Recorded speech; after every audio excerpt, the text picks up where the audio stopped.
Shalom saudaraku dalam Tuhan. Saudara, ketika Juma mengatakan bahwa tidak ada orang Yahudi yang percaya Yesus, penjelasan Elia Miron dan Bapak Bambang Nursena sangat luar biasa mematahkan argumen Juma. Saudaraku dalam Tuhan, sebelum kita lanjut, mari kita melihat videonya terlebih dahulu dan pastikan tekan like, tekan tombol subscribe dan share video ini supaya menjadi berkat bagi banyak orang. Saya pikir jangan mengawin-ngawinkan ayat sesuai dengan apa yang kita mau gitu. Ya. Oke, thank you Saudara Mikael. Saya mau tanya dulu nih. Dari penjabaran saudara ini yang panjang lebar ini, saya mau tanya, tolong jawab ya atau tidak. Jemaat perkumpulan orang-orang yang ada ketika Yesus memberikan mandat kepada Petrus muridnya, apakah jemaatnya itu adalah kumpulan orang-orang yang tidak bersunat? Jawab. Ya, benar. Hah? Orang-orang yang bersunat. Aha, orang-orang yang bersunat. Berarti jemaat pertama Kristen atau bukan? Nah ini, oke, lanjut dulu.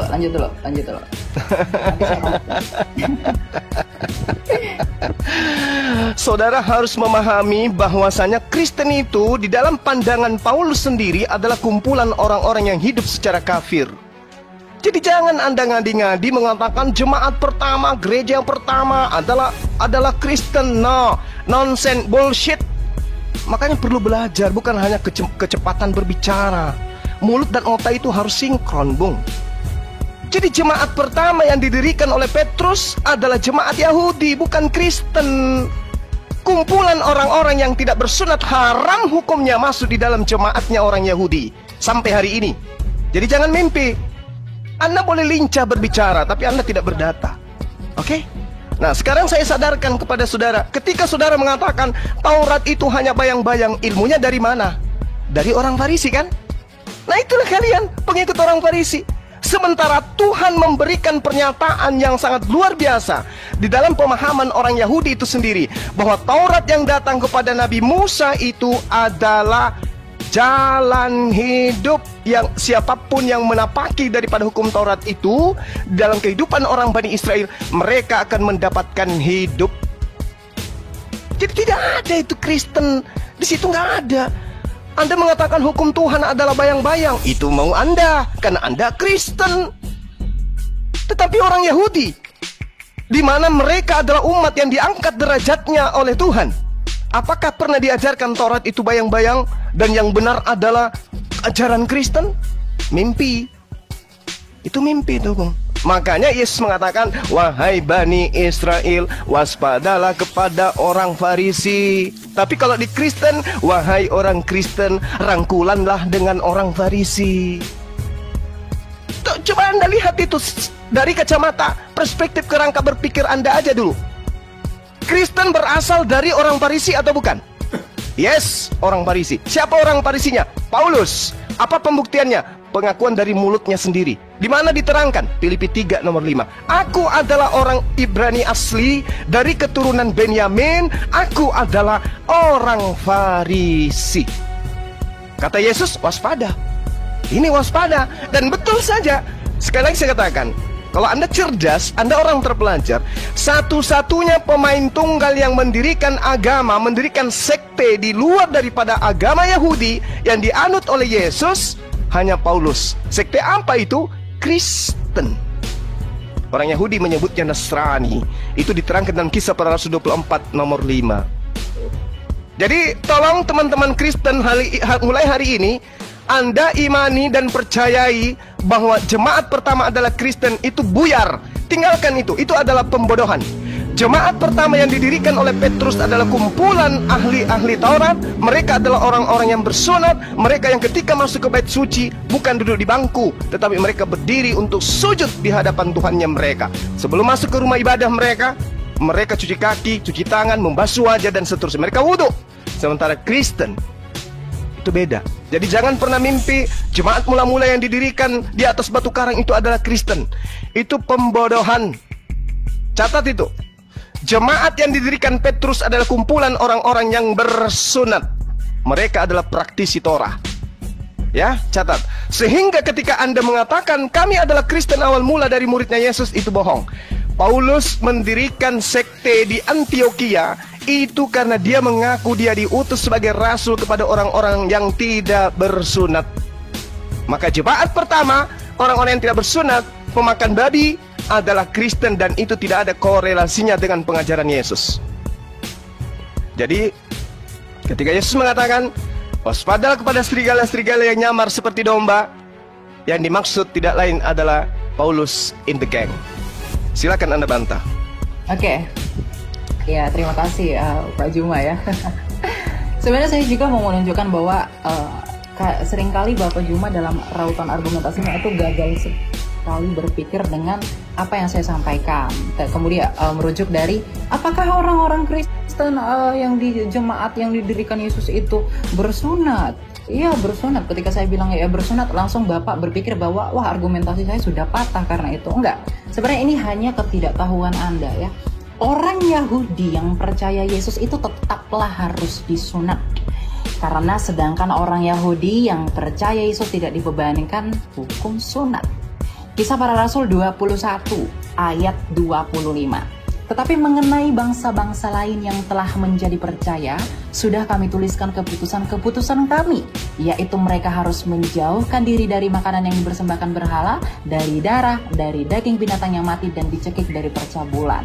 Ayat 20-nya kalau kita melihat sebelum sampai kepada konklusi ini, mendengar itu mereka memuliakan Allah. Lalu yang berkata kepada Paulus, saudara, lihatlah beribu-ribu orang Yahudi telah menjadi percaya dan semuanya rajin memelihara hukum Taurat. Di ayat 22-nya, tetapi mendengar tentang engkau, bahwa engkau mengajar semua orang Yahudi yang tinggal di antara bangsa-bangsa lain untuk melepaskan hukum Musa.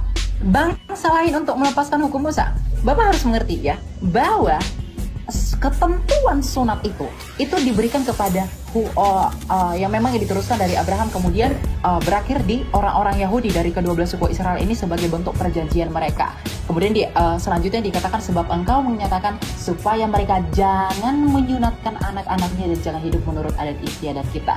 Jadi kita harus mengerti teman-teman bahwa hukum sunat ini adalah hukum yang only berlaku bagi orang-orang Yahudi.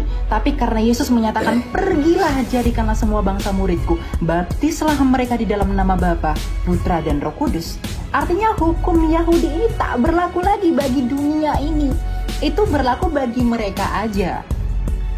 Bagi dunia ini tidak berlaku lagi hukum sunat karena mereka sudah disunatkan melalui kematian Kristus. Inilah relevansi yang saya katakan. Saya tetap konsisten dalam argumentasi saya. Saya tidak mau gagal berpikir ya. Nah, ketika Yesus menyatakan baptislah semua orang di dalam nama Bapa, Putra, Roh Kudus, kemudian juga Paulus. Jadi Paulus ini bukan bertentangan dengan Yesus. Ini harus yang diperhatikan ya teman-teman. Paulus ini menginjil bagi dunia. Karena di ayat 21 dikatakan bahwa di antara bangsa-bangsa lain dan Yahudi dan bangsa-bangsa lain yang melepaskan hukum Musa. Artinya bangsa-bangsa lain itu tidak terikat dengan hukum Musa. Inilah mengapa orang Yahudi itu sangat fanatik dengan orang-orang di bangsa lain. Artinya memang hukum Israel yang sangat ketat ini, yang tadinya perlakuan hukum Taurat ini tidak berlaku lagi bagi bangsa lain. Makanya orang Kristen yang non-Yahudi itu tidak perlu disunatkan. Itu argumentasi yang pertama. Argumentasi yang kedua, mengapa orang-orang Yahudi atau pada masa ketika Yesus mendirikan jemaatnya yang adalah Petrus sang batu karang itu, mereka adalah orang-orang bersunat. Argumentasi yang pertama itu karena mereka adalah orang Yahudi. Kemudian argumentasi yang kedua agar itu tidak menjadi batu sandungan atas pemberitaan mereka. Paulus dengan jelas menegaskan bahwa Timotius itu haruslah disunat, gitu ya, karena si Timotius ini ibunya seorang Yahudi teman-teman yang telah menjadi percaya gitu. Sedangkan ayahnya itu seorang Yunani ya, Yunani sehingga menurut hukum Yahudi Timotius itu termasuk orang Yahudi. Ini, jadi karena keyahudian mereka itu diwajibkan untuk bersunat, gitu. Jadi orang yang di luar Yahudi, non-Yahudi, tetapi Injil juga diberikan kepada mereka. Karena Yesus menyatakan bahwa Injil itu harus diberitakan kepada seluruh dunia, ya maka itu tidak berlaku, gitu. Karena karunia keselamatan ini diberikan bagi semua orang, gitu. Jadi penafsirannya penafsirannya itu harus relevan, jangan dikait-kaitkan yang satu dengan yang lain dan hanya untuk mengukuhkan asumsi kita, gitu. Itu prinsip hermeneutika Kristen itu jelas dalam hal ini, gitu ya. Jadi sebenarnya tidak ada yang bertentangan, gitu, Pak Juma. Oke, baik. Baik, Ya. saya kembali, saya ulangi dengan narasi Anda yang begitu panjang. Saya mau tanya kepada saudara, menurut Yesus, Injil mana yang harus diberitakan kepada semua bangsa muridnya? Jawab. Apa yang mereka saksikan itu? Semua. Injil, bukan Injil Lukas, Injil Markus, Matius, Yohanes, Surat Paulus. Injil itu bukan satu establishing karena belum ada kanonisasi. Oke, Ya. berarti dengan kata lain bukan kitab saudara. Dengan kata lain, bukanlah kitab saudara yang Yesus perintahkan untuk diberitakan. Catat itu. Ya, karena memang itu belakangan dikanonkan. Ya, saya setuju. Oke, sip. Nah, Anda sudah akui, bagus. Nah, sekarang gini, ketika saudara mengatakan Taurat itu tidak berlaku untuk bangsa lain lagi, emang Taurat itu pernah berlaku untuk bangsa lain? Memang nggak pernah. Taurat itu untuk Bani Yakob. Jadi Yesus mati di atas tiang salib untuk membatalkan hukum Taurat untuk Kristen itu nggak nyambung. Yesus datang membatalkan hukum Taurat di atas tiang salib untuk Kristen, nggak nyambung. Efesus 2 nomor 15, dengan matinya Yesus, dia telah membatalkan hukum Taurat beserta segala ketetapan yang ada di dalamnya. Itu nggak nyambung itu. Kenapa Paulus mengajarkan itu? Orang Farisi ini mengajarkan itu. Kenapa? Karena target sasarannya adalah orang-orang yang tidak bersunat. Target sasarannya adalah orang-orang pemakan babi. Mohon maaf. Target sasarannya adalah penyembah-penyembah dewa. Siapa itu? Kekaisaran Romawi Yunani. Itu target sasarannya. Sehingga hukum Torah yang berat itu menurut pandangan orang Roma dan Yunani kudu harus batal dulu baru diterima oleh mereka. Makanya pernyataan Paulus itu jelas. Jadi kalau Anda mengatakan Taurat tidak berlaku lagi untuk bangsa lain, Bung, Anda belajar di mana? Hukum Taurat itu untuk Bani Israel, bukan untuk non-Israel. Maka sekarang hai orang Israel, dengarkanlah ketetapan dan peraturan yang kuajarkan kepadamu untuk dilakukan supaya kamu hidup. Ini untuk orang Israel. Jangan kau menambahi, jangan kau mengurangi. Ulangan 4, satu perikop Anda baca, Anda nggak nyambung di situ. Kemudian ulangan 6, inilah perintah, yakni ketetapan dan peraturan yang kuajarkan kepadamu atas perintah Tuhan Allahmu yang dilakukan di negeri di mana kamu pergi untuk mendidikinya, supaya seumur hidupmu engkau, anak cucumu takut akan Tuhan, berpegang pada segala ketetapan yang dan perintahnya yang disampaikan kepadamu, supaya lanjut umurmu. Maka dengarlah, hai orang Israel. Tak ada itu, Bang. Taurat itu untuk Bani Israel. Kalau Anda kurang yakin, silakan Anda baca di dalam Ulangan 33. Hukum yang ada untuk Bani Yakub saja, bukan untuk Anda. Jadi kenapa Yesus mati untuk Anda? Apa hubungannya? Kalau Yesus datang untuk membatalkan dalam perspektif Anda menggenapi, kenapa untuk Anda? Anda sopo? Di dalam di Ulangan 33 dijelaskan, Musa telah memerintahkan hukum Taurat kepada kita, satu milik bagi jemaah Bani Yakub. Anda Bani Yakub? Bukan. Satu lagi, Yeremia 31:31, aku akan membuat perjanjian baru dengan Bani Israel dan Bani Yehuda. Anda Bani apa? Hah? Bukan Anda. Jadi ngapain Yesus mati di atas tiang salib untuk Anda? Ngapain? Tujuannya untuk membatalkan hukum Taurat. Iya, berarti Yesus untuk Bani Israel, bukan untuk Anda. Kalaupun dia dipaksakan untuk mati sebagai persembahan kepada dewa, dia dipersembahkan untuk Bani Israel, bukan untuk Anda. Kecuali Anda benar-benar Romawi dan Yunani yang dihadiahkan konsep Tuhan, dihadiahkan kitab. Baru betul, aku ini adalah Bani Romawi dan Yunani, pengikut Paulus yang meminjam nabi yang datang kepada Bani Israel untuk kami tuhankan. Itu baru betul. Saya jempol kalau Anda jujur di situ. Yang pertama, Anda sudah mengakui jemaat mula-mula yang didirikan oleh Petrus adalah jemaat bersunat, berarti mereka bukan Kristen. Mereka adalah Bani Israel yang percaya Yesus utusan Tuhan, belum terkontaminasi dengan ajaran Farisi. Sedangkan yang di Antioquia murni mutlak absolut pengajaran Farisi. Muncullah Kristen penyembah manusia, dan itu Anda aminkan hari ini. Makanya saya tanya, Injil mana? Injil Lukas? Bukan. Markus? Bukan. Injil yang mana? Ya Injil Yesus. Mana Injil Yesus itu? Baca kitab Anda. Kalau Anda punya Bible, saya ajarin sekarang. Di dalam Yohanes 1 nomor 48, Yesus memanggil Filipus. Filipus, ikutlah denganku. Kadia, ikut denganku wahai Filipus. Filipus disebut namanya, ada legalitas dari Yesus untuk Filipus. Lalu kemudian di Kisah Para Rasul 8 di nomor 35, Filipus memberitakan tentang Injil Yesus. Yang diajarkan oleh Filipus adalah Injil Yesus, bukan Injil Lukas, Markus, Matius, Yohanes, bukan. Jadi kalau Anda pun memaksakan memberitakan Injil kepada seluruh makhluk, maka berita yang harus didengarkan itu adalah Injilnya Yesus yang dibawa oleh Filipus, bukan Lukas, bukan Paulus. Sadari itu kalau Anda memang benar-benar ingin selamat. Yesus punya Injil sendiri yang diberitakan muridnya Filipus, dan Filipus mendapatkan legitimasi jelas. Sementara Paulus, Lukas, Markus, pengarang Matius, pengarang Yohanes, pengarang Markus itu tidak ada legitimasi dari dia, dari Yesus. Sementara sumber firman, bahkan kalian mengatakan firman itu adalah Sang Firman, itu adalah Yesus. Sang Firman memberikan legitimasi kepada Filipus, bukan kepada penulis Injil Anda. Jadi Injil Anda itu bukan yang harus diberitakan ke seluruh dunia. Simpan itu di peti, cari Injil Filipusnya, beritakan kepada dunia. Disitulah yang benar. Injil Filipus masih ada sisanya. Yesus menikah dengan istrinya Maria. Silakan. Oke. Terima kasih Pak Juma. Ya, saya ini ya sudah cukup mendengarkan tadi ya apa yang disampaikan.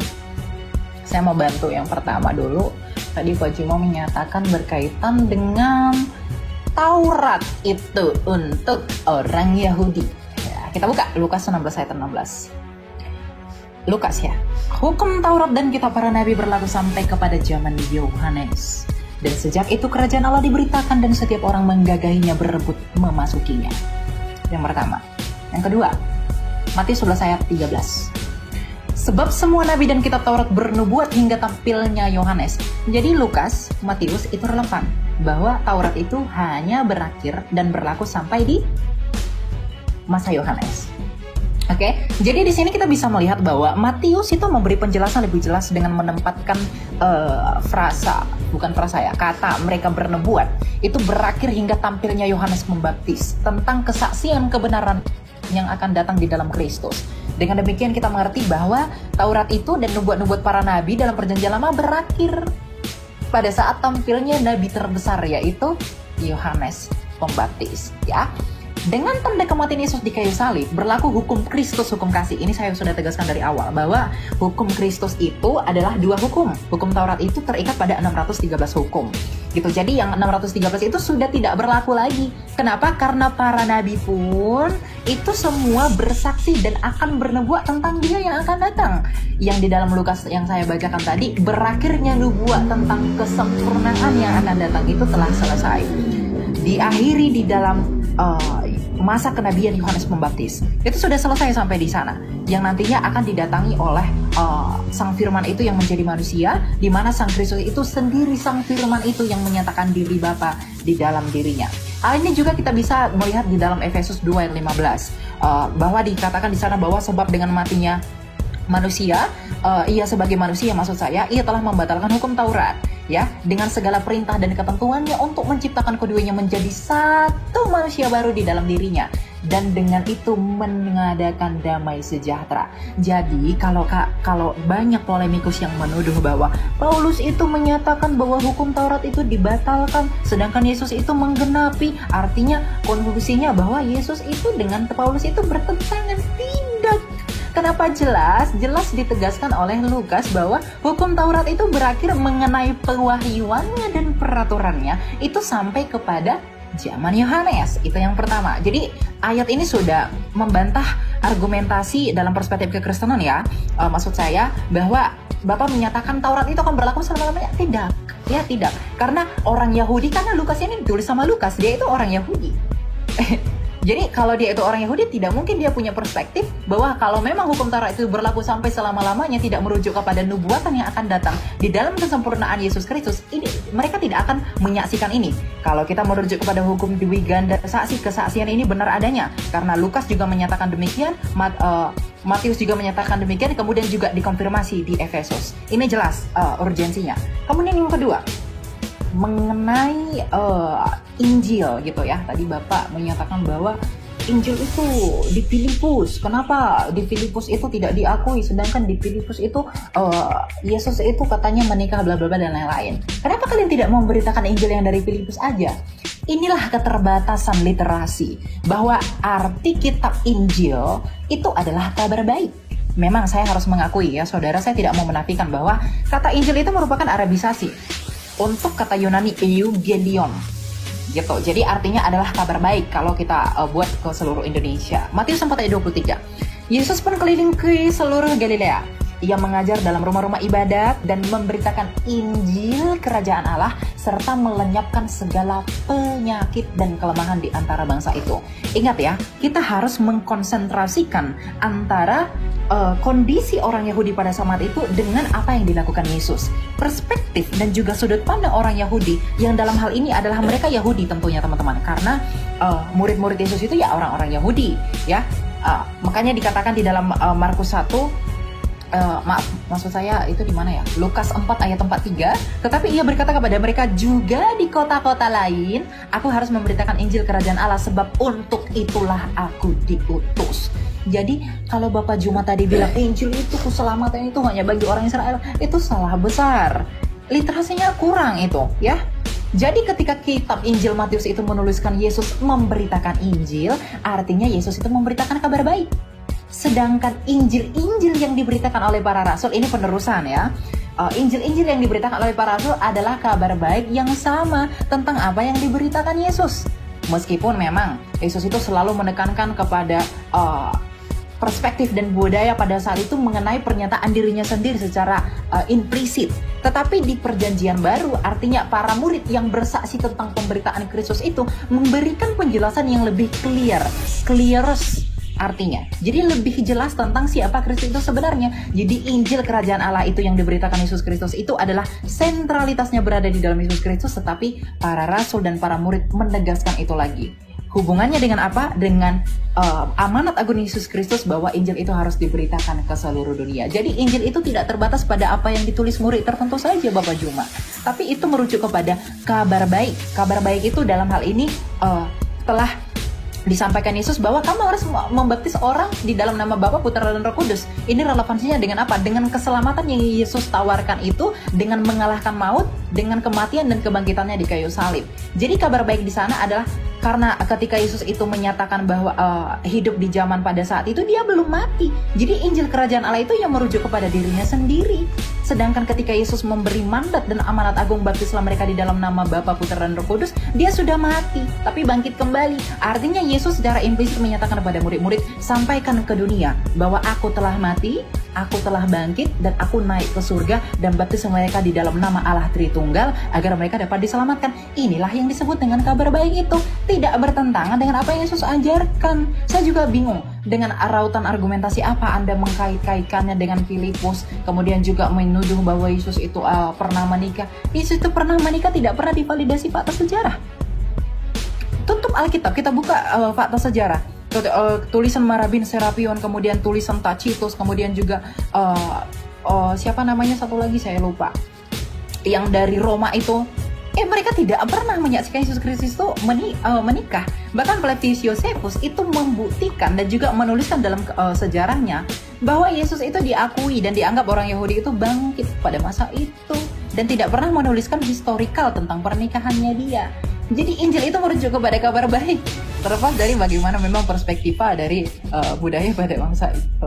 Gitu Pak Juma ya. Terima kasih. Oke, baik ya. Jadi Paulus sendiri mengakui di dalam Galatia 1 nomor 6, aku heran bahwa kamu begitu lekas berbalik daripada dia yang oleh kasih karunia Kristus memanggil kamu dan mengikuti satu Injil yang lain. Ya. Jadi saudara harus memahami bahwa dari zaman Paulus saja Injil-Injil itu sudah bertebaran. Banyak Injil yang kemudian ada pada masa itu. Sehingga ketika saudara mengatakan bahwasanya Injil yang Anda maksud adalah yang diberitakan kabar gembira, Paulus yang menorehkan catatannya sendiri mengatakan bahwa banyak Injil lain, ya, banyak Injil lain yang ada pada masa itu. Bukan hanya kitab saudara yang sekarang ini mencari jalan untuk membatalkan hukum-hukum yang datang kepada Bani Israel. Saudara dengan entengnya mengatakan bahwasanya hukum Taurat itu hanya berlaku pada masa Yohanes sampai masa Yohanes. Itu maunya Anda. Ilmu Anda itu Anda dapatkan dari mana? Dari Lukas. Lukas iki sopo? Anda mengatakan Lukas ini orang Yahudi. Data Anda dari mana? Lukas aja dari namanya itu adalah nama orang Roma. Oke? Dan tidak ada catatan yang mengatakan bahwa Lukas itu orang Yahudi. Tidak. Lukas itu jelas oleh tradisi Kristen sendiri menduga dia berasal dari Antioquia, Syria, dan dia berdarah Yunani. Lalu ketika saudara mengatakan dia orang Yahudi, ilmu dari mana Anda dapatkan itu? Ya, ilmu dari mana? Lukas itu tidak dikenal oleh Yesus. Ya. Nah, lalu kemudian ketika Anda mengatakan hanya sampai kepada Yohanes, berarti Anda menyelisih pernyataan Yesus. Di dalam kitab saudara sendiri menerangkan, Yesus berkata bahwa hukum Taurat itu lebih mudah langit dan bumi lenyap daripada setitik dari hukum Taurat itu batal. Mana yang benar ini? Pengakuan Yesus atau pengakuan Lukas? Yang mana yang benar? Sementara Yesus sendiri, sabar. Yesus sendiri mengatakan demikian. Terus di dalam kitabnya orang Yahudi terkait dengan Taurat, itu dijelaskan, janganlah kau menambahi, jangan kau mengurangi. Jadi jangankan batal, dikurangi aja tidak bisa. Ilmu Anda dari mana? Hanya ingin melegalkan ajaran Farisi, kemudian Anda mengatakan bahwa hukum Taurat itu berlaku hanya sampai di Yohanes saja. Berarti ada pengurangan. Sementara perintah Tuhannya jangan kau menambahi, jangan kau mengurangi. Dan sampai hari ini orang Yahudi masih ada. Sedangkan Injil yang diberitakan kemudian oleh Filipus jelas adalah Injil Yesus. Tidak pernah mengatakan Injil Lukas, Injil Markus, nggak ada. Yang diberitakan oleh Filipus ini adalah Injilnya Yesus. Injil Yesusnya mana? Tidak ada.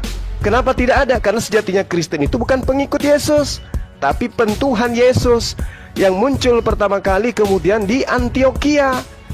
Jadi ketika kemudian dikatakan hukum Taurat itu berlaku hanya sampai Yohanes, itu datanya dari siapa?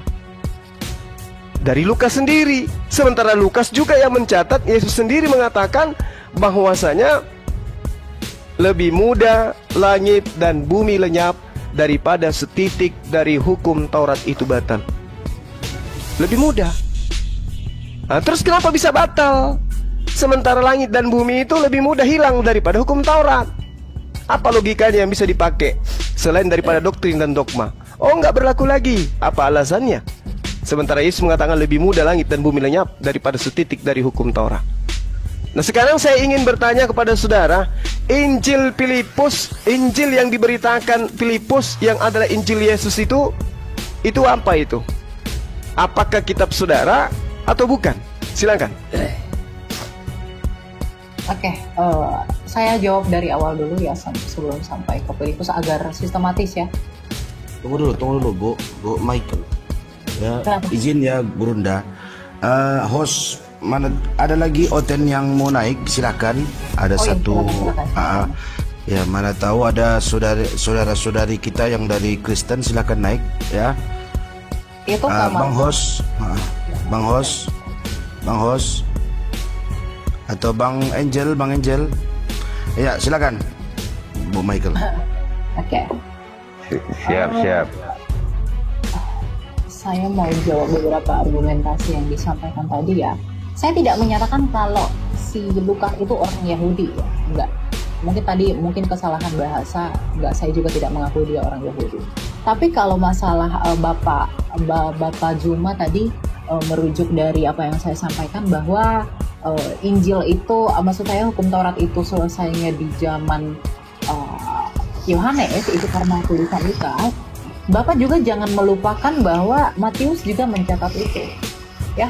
Matius 11 ayat 13 juga menyatakan sebab semua nabi dan kitab Taurat bernubuat hingga tampilnya Yohanes. Dalam bahasa Inggris disebut dengan for all the prophets and the law prophesied until John. Jadi sampai di situ, ya. Jadi Matius ini orang Yahudi.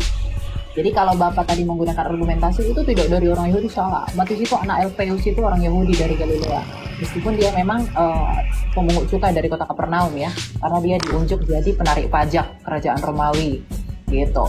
Jadi memang tidak hanya, ini yang saya katakan bahwa tidak hanya Matius saja yang menyaksikan bahwa Yesus Kristus itu, bahwa hukum Taurat itu selesai, tapi juga dikonfirmasi oleh Lukas dan juga nanti konfirmasinya, validasinya ada di Efesus, gitu. Nah, kemudian tentang 1 iota, saya mengerti bahwa mungkin Anda tidak belajar literalitnya, ya, translinearnya, jadi kita tidak bisa memahami itu dari bahasa Indonesianya. Meskipun memang untuk orang-orang yang belajar itu bisa melihat dari bahasa Indonesianya, tetapi tetap juga merujuk kepada arti aslinya, ya. Bentar, saya minum dulu. Di Matius 5 ayat 17 tadi seakan-akan Bapak Juma itu mengkontraskan bahwa sedangkan Matius yang bilang bahwa itu berhenti di zamannya Yohanes, sedangkan Matius juga yang bilang bahwa karena aku berkata kepadamu sesungguhnya selama belum lemah langit dan bumi ini 1 iota atau 1 titik pun tidak akan ditiadakan dari hukum Taurat sebelum semuanya terjadi. Ya, kita belajar ya teman-teman dalam hal ini, ya. 1 iota atau 1 titik pun tidak akan ditiadakan dari hukum Taurat sebelum semuanya terjadi. Saya akan beri edukasi tentang hal ini. Banyak memang pendapat dengan menggunakan ayat dalam Matius 5 ayat 18 tadi menyatakan bahwa Taurat itu berlaku selamanya, sebagaimana yang disampaikan Bapak Juma dalam hal ini, ya, bahwa itu selamanya, tidak ada pembatalan, gitu. 1 iota atau 1 titik pun ditiadakan. Namun biasanya pendapat yang seperti itu mengatakan ini mengabaikan frasa yang terdapat pada ayat itu. Jadi saya menyimpulkan Bapak Juma terindikasi hal ini, yaitu frasa sebelum semuanya terjadi, gitu. Padahal frasa inilah kunci untuk memahami ayat tersebut. Untuk mengerti makna dalam Matius 5 ayat 18 itu, sebaiknya juga kita harus membaca ayat-ayat sesudahnya tentang iota yang dipermasalahkan. Karena Bapak Juma kan sangat menekankan, ya, memberi negasi khusus bahwasanya nggak ada itu hukum Taurat dibatalkan, gitu. Tapi mari saya bantu untuk memahami ini terkait dengan hubungan dengan hal-hal yang akan segera digenapi Yesus Kristus dalam pelayanannya di dunia ini, ya. Jadi untuk itulah ia berkata 1 iota pun tidak akan dibatalkan dari semuanya terjadi. Makanya baca kitab suci itu harus melihat konteksnya. Jangan diambil yang satu kemudian dibuang yang satu, itu nggak boleh, gitu. Ini prinsip penafsir kitab suci, karena kitab suci itu Injil itu bukanlah kitab yang turun dari langit, yang artinya secara absolutely, secara extremely kita terima sebagai sebuah kebenaran, gitu, ya. Dan 1 iota itu tidak akan dibatalkan sebelum semuanya terjadi. Maksud dari semuanya terjadi ini adalah berkaitan dengan hal-hal yang digenapi pada kematian dan juga kebangkitan Kristus. Mari kita baca, misalnya di Matius 5 ayat 18, ya. Karena aku berkata kepadamu sesungguhnya selama sebelum lenyap langit dan bumi ini, bentar, ini HP saya agak ini. 1 iota atau 1 titik pun tidak akan ditiadakan dari hukum Taurat sebelum semuanya terjadi. Iota dalam bahasa saya tidak perlu bawa Ibrani, ya, karena saya juga tidak terlalu ahli di sana. Tapi titik iota itu garis kecil yang dalam Ibrani ini sering boleh saja dihilangkan. Jadi pada masa ini menunjukkan kepada keabadian Taurat itu. Ya, sampai sini kita setuju dengan Pak Juma dalam hal ini. Tapi kata ditiadakan itu berarti adalah kata yang sama dengan lenyap. Hal ini bisa kita bandingkan dengan Matius 24 ayat 34 sampai 35 untuk melihat relevansinya dengan Matius 5 ayat 16, bagaimana konsistensi Matius menggunakan kata-kata tersebut. Ya. Jadi kata yang digunakan di sana yang dalam bahasa Yunani disebut dengan padarkoma itu sama-sama dipakai. Jadi nggak bakal ada. Kita tidak akan bisa membenarkan argumentasi bahwa itu kan berlaku hanya untuk itu. Kenapa di yang lain tidak berlaku? Itu tidak berlaku, ya. Itu tidak bisa dipakai. Maka kita bisa tarik kesimpulan bahwa pada masa ini tidak akan ada yang dilenyapkan dari firman yang tertulis di dalam Perjanjian Lama sampai semua yang dinubuatkan dalam Perjanjian Lama tentang Mesias sudah terjadi. Dengan begitu artinya sepenuhnya sudah menjadi nyata. Kita bisa lanjut ke ayat 19. Karena itu siapa yang meniadakan salah satu perintah hukum Taurat sekalipun yang paling kecil dan mengajarkannya demikian kepada orang lain, ia akan menduduki tempat yang paling rendah dalam kerajaan sorga. Ini menunjukkan bahwa Yesus itu sedang berusaha mengkontraskan posisi Taurat dengan apa yang akan datang. Tetapi siapa yang melakukan dan mengajarkan segala perintah-perintah hukum Taurat, ia akan menduduki tempat yang tinggi di dalam kerajaan surga. Lebih jelasnya kita harus melihat bagaimana Jesus itu menekankan kingdom of heaven. Wuziva the fourfold Greek one of the last commandments, and the sausage meant so he be called the least in the kingdom of heaven. Itu jelas ya. Jadi ayat ini memperluas prinsip dari apa yang digenapi dengan datangnya Kristus. Jadi satu iota itu Bapak Juma tidak merujuk kepada 613 itu tidak akan pernah batal, gitu ya. Itu yang kedua. Kemudian tentang Injil, makanya kita perlu belajar bahasa aslinya teman-teman agar tidak salah tafsir dengan hal ini. Tentang Injil Filipus, ya kita itu di kekristenan itu secara resmi menganggap bahwa Injil Filipus itu merupakan Injil Gnostik ya. Itu juga disebut dengan naskah apokrifa perjanjian lama. Nah, kita perlu verifikasi ini dan juga melakukan duplikasi berkaitan dengan standar yang digunakan untuk melihat kebenaran ajaran itu. Tentunya juga dengan kritik-kritik dan juga kritik teks dan juga melihat padanannya dengan faktor budaya, karena memang kekristenan itu lahir dari sejarah gitu. Injil Filipus itu melihat sakramen baptisan yang dilakukan kekristenan itu tidaklah benar. Itu yang salahnya. Tapi sesungguhnya adalah baptisan yang spiritual gitu. Jadi hal ini juga akan memengaruhi tentang bagaimana ia berbicara tentang kelahiran Yesus. Di mana di dalam kepercayaan Kristen, Yesus itu percaya lahir dari perawan Maria, tetapi di dalam Injil Filipus kepercayaan tersebut ditolak. Bahkan dalam Injil Filipus itu dikatakan Tuhan tidak akan pernah berkata Bapakku yang ada di dalam surga kecuali dia memiliki Bapa di tempat lain, dia hanya akan berkata Bapakku. Kemudian ia juga salah konsepsi tentang penciptaan. Jadi tidaklah salah bapak-bapak gereja dan para pendahulu orang-orang yang kritis berkaitan dengan kekristenan ini mengatakan bahwa memang Filipus itu tidak dianggap. Jadi kalau Bapak membawa apokrifa untuk menyerang yang benar, itu salah sekali.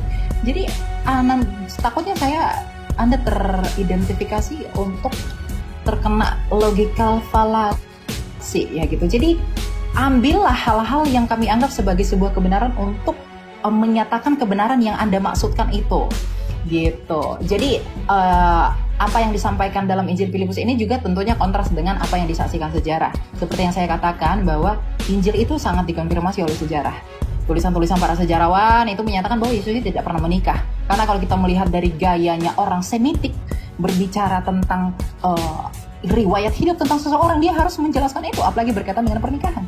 Tapi sayangnya sejarawan yang berasal dari kalangan itu tidak menyatakan demikian. Gitu. Jadi jadi nggak usah curhat, kita kembali ke tema, nggak usah curhat kemana-mana. Jadi gini, Shalom, selamat siang. Anda mencoba menarasikan. Bentar dulu Bang Juma. Tolong Anda buktikan dulu, baik menurut Al-Quran maupun kitab-kitab lain di mana tertulis Yesus menikah. Monggo silakan. Kalau nggak ada Anda penistaan. Monggo silakan. Saya gini Bang Juma.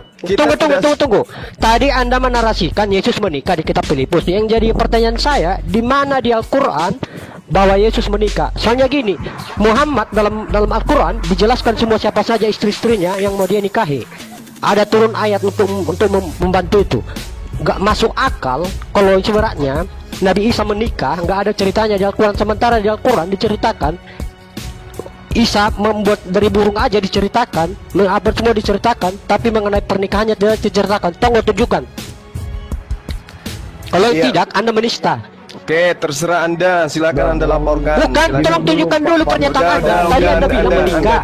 Anda diam. Kamu mau berdiskusi atau tidak? Kalau nggak kamu diam. Iya, diskusinya kita berbagus. Anda diam. Tunjukkan dalil. Anda diam. Jangan tunjukkan dalil. Jangan buat kesesatan. Tunjukkan dalil. Anda tentukan waktu kita bahas itu. Oke? Siapapun dari kalian akan saya lumat habis. Paham? Gak usah terlalu sombong kali. Ya. Sekarang kita masuk ke dalam pengajaran Yesus. Anda mencoba untuk menarasikan ajaran Kristen untuk membantah ajaran Yesusnya. Oke, sah-sah saja. Anda hebat di dalam membangun narasi. Torah itu batal. Kenapa? Memang itu tujuan Kristen. Anda didukung oleh pengajaran-pengajaran Farisi untuk menyatakan itu. Yes. Tetapi tolong Anda hargai kitabnya orang Yahudi ini yang mengatakan jangan kau menambahi, jangan kau mengurangi. Anda tidak bisa membatalkan kitabnya orang dengan membawa narasi dari Farisi, nggak bisa. Bahkan Yesus sendiri, kalau Anda percaya bahwa itu adalah ucapan Yesus, jelas sekali dikatakan dalam kitabnya, Hos ean aun leise meanton enton nauton ton alasistion kai de dase hauston taus antropos elaksitos kelekstetai ente pasilei. Artinya apa? Tidak boleh. Barang siapa yang meniadakan, membatalkan setitik meskipun yang paling terkecil. Coba. Lantas Anda kemudian mengatakan, oh sebelum disalib saya katakan mohon maaf, saya harus mengatakan maaf, 1000 maaf. Anda tidak belajar dengan logika sehat Anda, hanya iman. Yesus mengatakan apa di sana? Tidak akan menempati tempat, dia akan menempati tempat yang terendah. Dia akan menempati tempat yang hina di dalam kerajaan langit ketika dia membatalkan setitik pun, meskipun yang paling terkecil. Kata siapa? Kata Yesus. Oh, Anda akan larikan sebelum semua terjadi. Apa semua terjadi itu? Sebelum saya disalib. Wow. Penyaliban Yesus itu tidak ada takarannya di dalam pengajaran Taurat. Penyaliban Yesus itu murni takarannya adalah ajaran paganisme. Taurat di dalam takarannya penebusan dosa sebagai korban penghapus salah itu binatang, bukan manusia, apalagi Tuhan. Anda mencoba untuk menyelisih ajaran Yesus dengan menambah-nambahkan sebelum aku disalib, sebelum aku mati di atas tiang salib. Bung, itu ajaran dari Roma. Coba Anda baca Filipi 5 nomor 2. Yesus mempersembahkan dirinya sebagai persembahan yang harum untuk Theos. Theos mana yang menginginkan persembahan manusia? Anda tidak akan pernah bisa temukan. Tuhan yang benar tidak pernah minta persembahan manusia kecuali dalam hal ujian kepada Abraham, dan itu pun Tuhan menggantikan dengan binatang. Di agama Anda persembahan penebus dosa itu manusia. Lalu kemudian Anda mengatakan inilah penghapusan daripada hukum Torah sampai hanya Yohanes. Oleh karena itu Yesus harus mati di atas tiang salib sebagai penggenapan itu semua. Penggenapan itu bukan pembatalan, Bung. Penggenapan itu adalah penyempurnaan. Yesus datang menyempurnakan hukum Taurat itu. Apakah penyempurnaan hukum Taurat dengan membunuh anak manusia di atas tiang salib? Itu ajaran paganisme, ya. Tapi ajaran Taurat, kita berbicara mengenai ajaran Taurat. Di mana Tuhan mengatakan akan berhenti hukum Taurat itu hanya kepada Yohanes, itu di mana? Tidak ada pengajaran itu, kecuali pengajaran yang muncul kemudian 300 tahun kurang lebih setelah pengesahannya di konsili, barulah kemudian hal itu Anda benarkan. Dan Anda mengajarkan ajaran ini karena diajarkan oleh Barat kepada Anda. Bukan orang Yahudi yang mengajarkan itu. Orang Yahudi mana, tradisi mana, kitab apa di tengah-tengah mereka yang mereka jadikan acuan bahwa hukum Tuhan yang datang kepada kita sudah selesai pada saat pengarang kitab Yohanes mengatakan itu, ketika pengarang Lukas mengatakan itu. Dan Anda salah tadi, itu bukan kitab Matius, Bung. Anda belajar lagi. Yang mengatakan itu adalah kitab Lukas. Anda asal bicara saja, tapi Anda tidak memahami data yang sesungguhnya. Jadi saya katakan sekali lagi kepada saudara, Yesus sendiri mengatakan siapa yang meniadakan hukum Taurat meskipun yang paling terkecil, dia akan menempati tempat terhina di langit. Apa itu? Neraka. Makanya kalian diusir oleh Yesus. Enyahlah daripadaku kalian semua pembuat kejahatan. Siapa yang tidak membuat kejahatan? Yang melakukan kehendak Bapa. Apa kehendak Bapa? Hukum Taurat. Jadi siapa yang tidak melakukan hukum Taurat, berarti mereka tidak berlaku berdasarkan atas kehendak Bapa. Siapa yang tidak berlaku kehendak Bapa, dia diusir. Kemana? Ke neraka. Mana dalilnya? Matius 13:50. Baca itu. Tak ajarin, ambil pulpen, catat. Ya, Anda boleh menarasikan agama Anda, silakan. Oh, berlata-lata, berapi-api Anda menjelaskan. Tapi yang Anda jelaskan itu untuk kemudian menyanggah ajarannya Yesus adalah pengajaran orang Farisi. Ya percuma. Anda didukung ajaran Farisi. Wah, dengan berbagai macam narasi yang Anda bangun. Tapi membantah dengan ajaran Farisi, menghantam ajaran Yesus. Nggak bisa. Yesus sendiri mengatakan, barang siapa yang meniadakan setitik pun dari hukum Taurat, meskipun yang paling terkecil, maka dia akan menempati tempat terendah, tempat terhina di dalam kerajaan langit. Siapa itu? Kristen. Kristen membatalkan itu semua dengan pola yang diajarkan oleh orang Farisi. Bagaimana dengan Tuhannya sendiri? Jangan kau menambahi, jangan kau mengurangi, agar kamu hidup. Barang siapa yang menambah mengurangi, dia mati. Masih kurang. Jadi Anda kemudian membantah pengajaran Yesus. Jangan kau menyangka aku datang untuk meniadakan. Aku datang untuk menggenapi. Menggenapi itu bukan berarti menghilangkan, membatalkan. Menggenapi itu artinya kalau dia 9 digenapi menjadi 10. Berarti semakin banyak, semakin sempurna, bukan malah semakin hilang. Dengan matinya Yesus di atas tiang salib, dia telah membatalkan hukum Taurat beserta segala ketetapan yang ada di dalamnya. Dan itu Anda aminkan.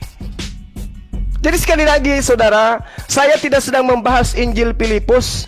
Saya sedang membahas Injilnya Yesus yang Filipus beritakan kepada orang-orang yang ada pada masa itu. Baca di dalam kitab saudara. Itu kisah, itu sejarah. Konon ceritanya adalah cerita tentang rasul-rasul. Bede. Katanya sih, tapi menurut saya itu bukan. Jadi ketika Anda mengatakan bahwasanya Yesus membatalkan hukum Taurat, itu tidak ada datanya. Yang ada datanya, orang Farisi mengajarkan dengan matinya Yesus di atas tiang salib, maka hukum Taurat itu batal. Yesus sendiri mengajarkan apa? Tidak setitik pun dihilangkan. Lebih mudah langit dan bumi lenyap daripada setitik dari hukum Taurat itu batal. Berarti nggak boleh batal. Barang siapa yang meniadakan meskipun yang paling terkecil, maka dia akan menempati tempat terhina. Nah, silakan Anda terima keadaan itu. Ya, coba Anda renungkan, silakan. Oke. Saya mau ajak ini ya, mengetahui beberapa hal. Tadi Bapak Juma yang tersayang ya, tadi bawa Matius 5 ayat 19 berkaitan dengan karena itu siapa yang meniadakan salah satu perintah hukum Taurat, sekalipun yang paling kecil, dan mengajarkannya demikian kepada orang lain. Coba kita pelajari kata use yang merupakan verba yang ditulis dalam bentuk aorist active subjunctive, dan kita korelasikan dengan bagaimana penafsiran kasuistik orang Yahudi. Ya, use itu berarti meniadakan. Meniadakan itu relevan dengan memperlunak, kemudian juga memperlemah dan lain-lain gitu, yang dilakukan oleh orang-orang Farisi. Dan kita mengikuti perspektif mereka. Bagaimana penafsiran mereka yang saya katakan tadi itu sifatnya itu kasuistik.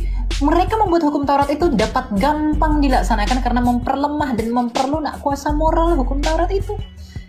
Maka mereka disebut dengan menduduki tempat paling rendah, menduduki tempat yang paling tinggi. Artinya secara harfiah itu disebut tak berarti. Itu penafsiran kasuistik, ya. Sebaliknya, Yesus itu menyatakan bahwa yang melakukan dan mengajarkan segala perintah-perintah hukum Taurat, ia akan menduduki tempat tinggal, ya, tempat yang tinggi ya, tempat yang tinggi di dalam kerajaan surga. Segala perintah yang merujuk kepada apa yang dinyatakan Yesus itu merujuk kepada hukum Taurat di Perjanjian Lama, dan hal-hal yang segera menyusul, yakni rumusan Kristus yang lebih dalam tentang hukum Taurat yang menunjukkan kepada penggenapan sesungguhnya. Kita bisa bandingkan ini misalnya dalam Matius 5 ayat 38, Matius 22, kalau nggak salah pokoknya di antara ayat 34 sampai ayat 34. Dan Yesus Kristus itu merujuk kepada dirinya yang akan segera mengajarkan kegenapan Taurat, dan revitalisasi yang ia rumuskan itu menjadi hukum kasih. Hal ini kita bisa lihat di dalam ayat 20 misalnya di Matius 5.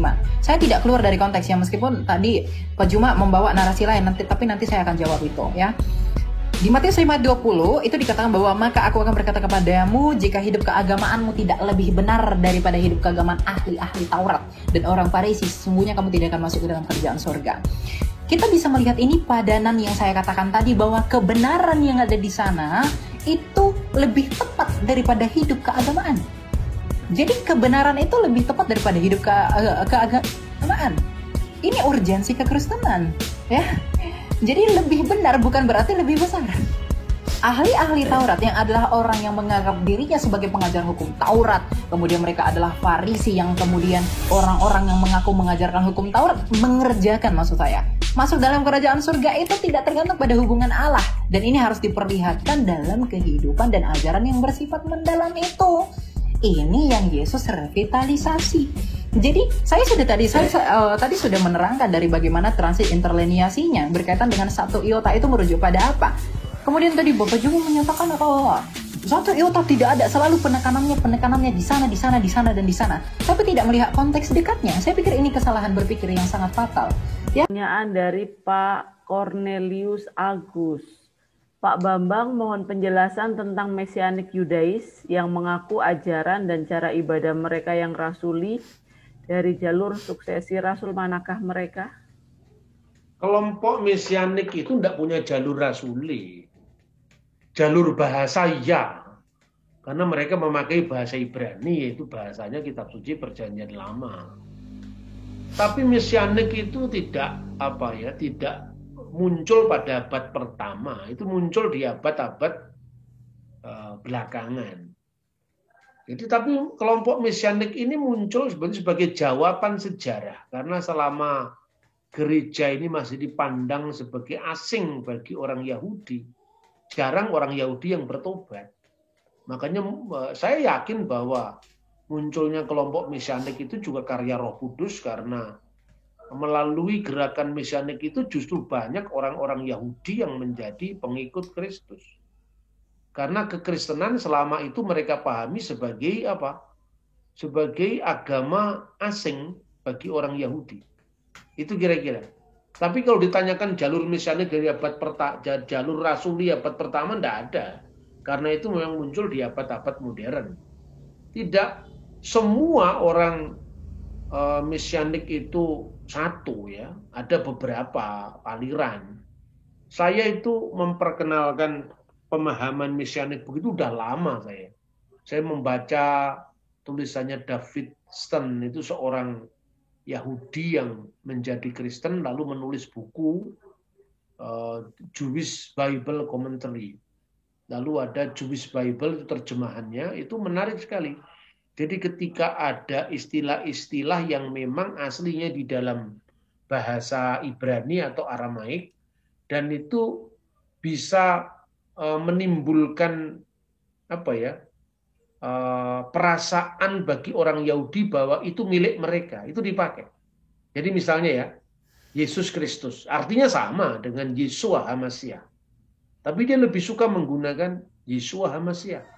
Maka Matius pasal 1 menjadi diterjemahkan The Book Generation of Yeshua HaMashiach, misalnya. Itu menarik karena bagi orang Yahudi ketika dia menyebut Jesus Christ itu seolah-olah itu agama orang barat, ya. Tapi ketika dia menyebut Yeshua HaMashiach itu akrab dengan telinga orang Yahudi. Seolah-olah Injil yang sudah berkembang di luar batas keyahudian itu back to Judaism, kembali ke akar Judaism root, kembali ke akar Yahudinya itu. Ketika membaca Holy Spirit, dia terjemahkan Ruach HaKodesh. Ketika membaca hari-hari terakhir, dia membaca misalnya Akhirat Hayamin. Tetapi akhir-akhir ini ada kecenderungan orang Mesianik ekstrim lah, itu yang saya kritik. Mesianik ekstrim itu misalnya tidak mau menggunakan lagi, harus menggunakan kata Yahweh lah, itu yang saya kritik. Nah, gara-gara munculnya kelompok tertentu Yahudi Mesianik Amerika ini yang lebih ekstrim daripada kelompok aslinya, kelompok yang lebih dulu muncul, ini kemudian jadi pertengkaran antara Kristen dengan Kristen sendiri gitu. pada saat orang membaca tulisannya The Kristen itu tidak pernah ada pertentangan antara Kristen sama Kristen, nggak ada, karena mereka tahu ini konteksnya untuk pelayanan bagi orang Yahudi gitu loh. Dulu malah ada seorang yang sangat cerdas sekali, seorang Yahudi, namanya itu Alfred Edersheim. Dia menulis buku, salah satunya itu The Temple, tentang institusi Bait Allah. Lalu buku satunya lagi itu adalah The Life of Jesus the Messiah, The Life and Time of Jesus the Messiah. Itu buku sangat luar biasa menurut saya. Itu karya seorang mesianik yang hidup abad lalu. Dan karya Alfred Edersheim itu mengakui Natal itu punya akar Yudaisme, 25 Desember itu punya akar dengan perayaan Hanukkah, ya. Kemudian gembala-gembala yang menggembalakan domba pada bulan Desember itu bukan dalam pengertian gembala biasa di padang yang dipahami oleh orang-orang pengertik Natal itu adalah Eluhen Medbariot, gembala khusus yang memang dinaungi oleh ruang tertutup untuk kepentingan korban di Bait Allah. Itu karya seorang mesianik. Lah mesianik yang baru ini misalnya karyanya James Stream, Hebraic Root of the New Testament misalnya, itu yang ekstrim. Orang Yahudi sendiri tidak pernah ngomong Yahweh, dia memaksakan Yahweh. Nah ini yang kemudian jadi benturan dengan kekristenan. Padahal dulu kan tidak seperti itu. Jadi terus terang aja, jauh sebelum teman-teman itu ke Yahudi-Yahudian, saya sudah nulis tentang itu. Saya tahun-tahun itu ada seminar dengan lembaga Alkitab, lalu saya jelaskan ini salah satu pendekatan secara kontekstual kepada mereka yang berlatar belakang Yahudi. Itu sudah lama saya begitu itu. Cuman persoalannya ya itulah, kadang-kadang orang Kristen lebih Yahudi ketimbang Yahudi, yang Islamnya lebih Arab ketimbang orang Arab. Lah itu yang jadi masalah gitu. Kita ini wajar-wajar aja lah, jangan terlalu berlebihan.